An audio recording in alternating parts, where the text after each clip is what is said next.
বছরের শুরুতে তীব্র শৈত্যপ্রবাহ আর চলতি দাবদাহে নানা ছুটি ও বন্ধের কারণে মাধ্যমিক পর্যায়ে যে শিখন ঘাটতি হয়েছে তা পুষিয়ে নিতে এবার শনিবারেও মাধ্যমিক বিদ্যালয় খোলা রেখে ক্লাস চলছে।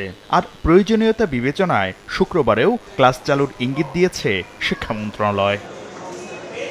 অনেক অভিভাবকই বলছেন শুক্র ও শনিবার ছুটি না থাকায় বাড়ির কাজ তৈরিতে বিড়ম্বনায় পড়তে হয় শিক্ষার্থীদের।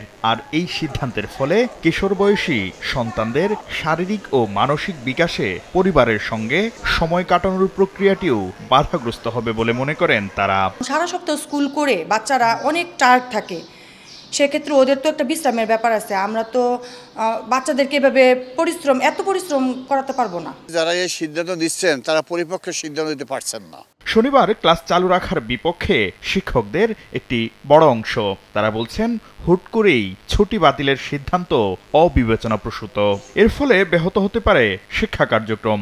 আর এই সিদ্ধান্ত বাতিল না হলে আন্দোলনে যাওয়ার হুমকিও দিয়েছেন বাংলাদেশ মাধ্যমিক সহকারী শিক্ষক সমিতি।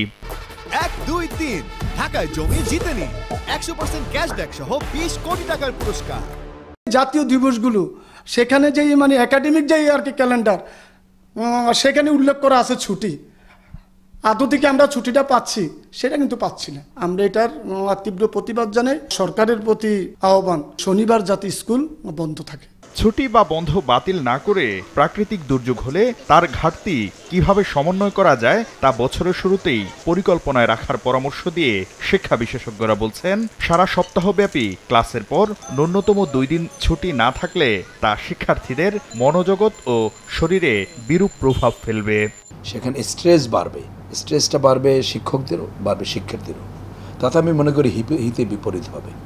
এবং সে কারণে আমি অনুরোধ করব, পরামর্শ দেব একজন শিক্ষক, একজন শিক্ষাবিদ, শিক্ষাবিজ্ঞানী হিসেবে যে এই পদক্ষেপ না নেওয়ার জন্য। নতুন কোনো সিদ্ধান্ত নেওয়ার আগে শিক্ষা বিশেষজ্ঞ ও অভিভাবক প্রতিনিধি সহ সংশ্লিষ্ট অংশীজনের সঙ্গে আলোচনার পরামর্শ তাদের। আমরা একজন প্রাইমারি টিচার। শাকির আহমেদ, সময় সংবাদ, ঢাকা।